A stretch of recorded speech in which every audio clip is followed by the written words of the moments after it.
What's up, ladies, gentlemen, and special snowflakes of the internet?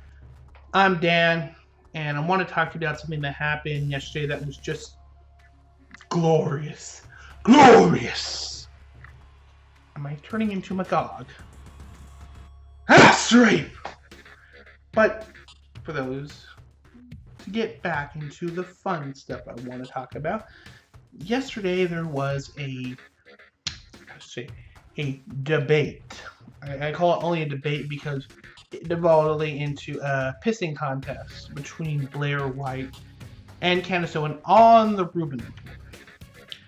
Now, ostensibly, it was supposed to be, a chat, usual kind of stuff.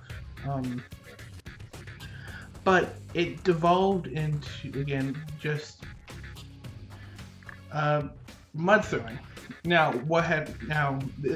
I wanted to do before an analysis on Red Pill Black, that aka Candace Owens. But, the problem is a lot of the shit she said was just like, okay, this is just kind of like crazy Alex Jones shit. The fact when she got on Rubin Report, it really just exposed it all to the great light of day.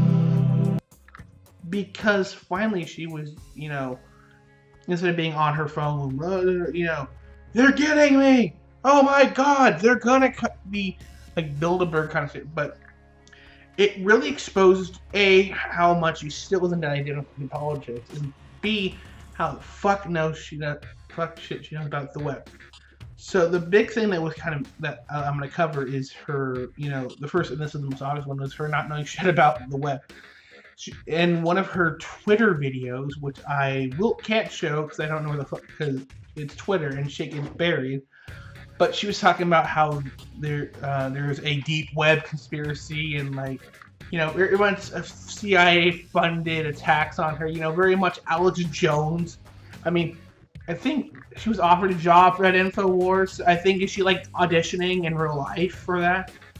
Candace, you know that Alex Jones doesn't really believe all that stuff. It's largely infotainment, much more on the entertainment than the info. But the big thing that's interesting, because shows again her ignorance of things on the internet, is the concept, which she used the word deep web conspiracy. What she doesn't understand is the deep web isn't this deep, mysterious monster place where Cthulhu cultists live, but instead is actually the area of the internet that's non-indexed. This is actually largely stuff that is accessed from the surface web, but is again not indexed for things like privacy reasons. For instance, or is accessed only through authentication. For instance, your bank statements. Let's say you want to, you have a account with Bank of America or Wells Fargo or whoever, and you go to look up your account information. Now, no one can look up, Randy's account of Wells Fargo because they're not indexed on purpose to protect you. It's actually a very good thing. Again, a lot of these things have to be accessed either through a direct URL or a authentication thing. So even if, let's say there's an account access, you have to go. You can't just pop up and go. No. You have to. A simple, very easy way to access it. This would be if you have say someone has a paid stuff like Netflix. You can access Netflix stuff, but you can't just go directly to the video because you have to have authentication. Now, what I think she got, what she gets is that there is a thing called the dark web. There's, to simplify things, if you want to think about this, you have kind of three main strata, and each of them have their own sort of layers of the web. So you have the surface stuff, which is barely any. I think they said that if you were to, it's 99% of the web is below the surface. So that's stuff like Facebook, like Yahoo and Google. Below that is the deep web, so stuff that requires authentication, for instance your email. You can go directly to your email, but you have to be able to prove that it's you, so you can access your email. Then there are things deeper, like the dark web, which requires things like a Tor browser and some know-how of how to navigate the web, and that's where all the fucked up like pornography is, and the stuff that used to be on the surface web, but because of crackdowns on this, that went under. And it's also places where people who are in like oppressive regimes like Saudi Arabia or Iran, or even to a certain point, I'm hoping North Korea, because that'd be kind of cool if they were doing, but not likely. But that's where they're able to express themselves freely. So the fact that she doesn't understand this, and the funny part is actually the Tor is actually created by the U.S. Navy, not like some amount of anonymous or whatever. Though they probably used that very much during the Arab Spring. A little history lesson for you. The key is again, she doesn't know that. I mean, but to be fair, that requires a certain amount of digging into internet lure. The other big thing that kind of annoyed me is she was caricaturing conservatives. Now, I consider myself a classical liberal. I know everyone's a classical liberal. But I believe that, unlike the very far left identitarian politics, I believe in, hey, everyone should kind of be able to do what they want to do. If people are assholes, society will kind of come down on them without having to be forced to. It'll be a consensus. It'll be kind of a federation of people saying that shit's stupid. And I do believe in a certain amount of, but I also believe in things like the right to own guns. So I'm conservative in that way. The problem is Candace was, how should I say, she was caricaturing all the right wing, all the American right wing, which is so wrong, because I've met people on the right wing. I actually follow some people on the right. Technically, Blaire White is right wing, and she's a tranny, and she's a nice person. I met her. And you also have people like Razor Fist, who is unlike the stereotype of the Bible suit wearing,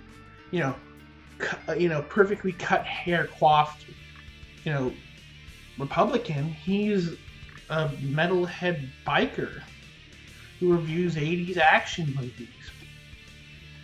I don't know. I mean, see, the thing is, the problem with, again, with Candace, she used to identity politics.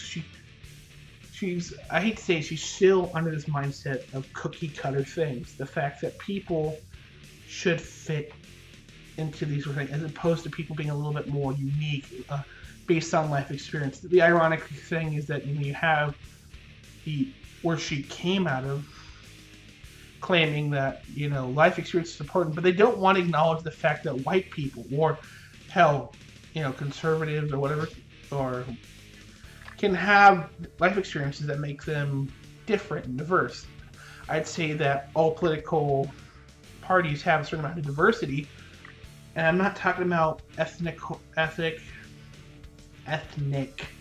or religion. I'm talking about just lived experiences. I mean, that's why that each life has its own unique story. You're a sum of your life experiences and a bit of your genetic makeup, because each brain is unique. And in the beginning, we're all very similar, but the life experiences shape the way the brain and the way your reaction. You are the sum of the equation of your very existence. And that's the problem identitarian models don't get, is this. So, but I'm going completely off course. But the big thing that really annoyed me is that because of this identitarian belief that she cultivated back when she was I still think she's a social justice warrior, although allegedly, she started calling Blaire he. Now, Blaire is a trans woman, a very passable trans woman. I've met her in real life, and I'm like, I could not tell, although she was pretty pale. She needs some, I think she needs a little bit more sunblock. It was a hot day in Anaheim. But the somehow she believes that all right-wing people don't want to acknowledge gender pronouns. I think she got this from the whole Jordan Peterson thing. He's like, I'm not going to call you your preferred pronouns. And I think what Peterson was getting at, and this is honest, is that a lot of these quote-unquote trenders are claiming like they're a third or fourth gender. And he's like, no. There is, there's only two genders. And I think, although I will have to go check, I'm pretty sure Peterson does acknowledge like male to female and female to male trans. But like, yeah, I felt like I was born in the wrong body. And I want to move to the other gender if I'll feel comfortable.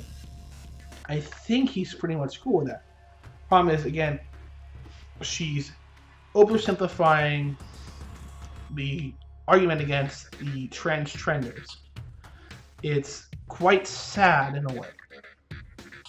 And it's why, they're able to create straw men out of people on both the center, left, all the way to the right, because they're like, oh, well, clearly you're like a Richard Spencer. Like, no, I'm not. I'm not that. I'm not a Westboro Baptist. I just don't believe in saying that you're a friggin' dragonkin demi-boy. Is it wrong? I mean, it's my right as an American to be politically incorrect. Do you guys not agree with that? Anyway, the whole kind of thing got me sort of cringe, and I fully support now the hashtag Save Dave. Remember to tweet hashtag Save Dave. Anyway, that's kind of the end of my little rant. So please leave a comment. Let me know what you thought of the whole debate. Give me stuff to look at. I'm a busy man, so maybe there's a topic you'd like me to check out. Like this video and subscribe. My name is Dan. Peace out.